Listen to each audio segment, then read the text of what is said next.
आज दुपारी 3 वाजता होणार लोकसभा निवडणुकीची घोषणा। जिथे तापमान जास्त असतं त्या राज्यांमध्ये आधी मतदान होण्याचा अंदाज।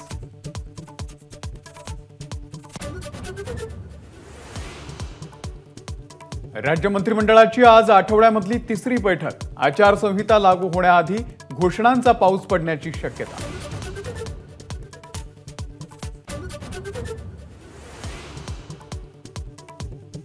देशामध्ये एनडीएला 366, इंडिया आघाडीला 156 जागा मिळण्याचा अंदाज।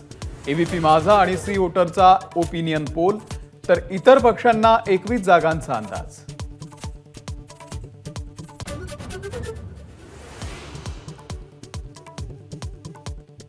महाराष्ट्रामधील महायुतीचं मिशन 45चं स्वप्न भंगणार।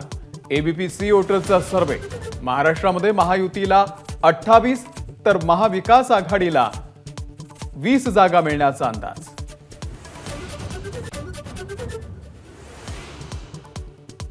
महाराष्ट्रामध्ये भाजपला 22 तर शिंदे आणि अजित पवारांना 6 जागा मिळण्याचा अंदाज।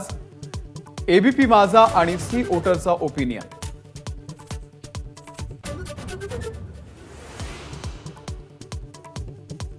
महाराष्ट्रामध्ये काँग्रेसला लोकसभेच्या 4, ठाकरे आणि पवारांना 16 जागा मिळण्याचा अंदाज। एबीपी माझा आणि सी वोटरचा ओपिनियन पोल।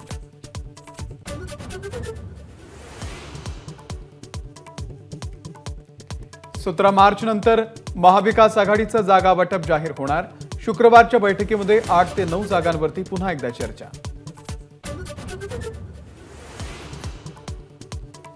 महाविकास आघाडीच्या 4 जागांचा प्रस्ताव वंचितनं फेटाळला। सन्मानजनक जागा मिळत नाही तोपर्यंत चर्चा नाही, वंचितची भूमिका। मतभेद दूर करून आमच्याशी वाटाघाटी कराव्यात, वंचितचा महाविकास आघाडीला सल्ला।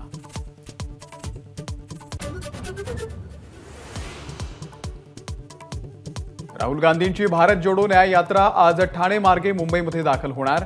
मुख्यमंत्र्यांच्या ठाण्यामध्ये सभा घेणार राहुल गांधी।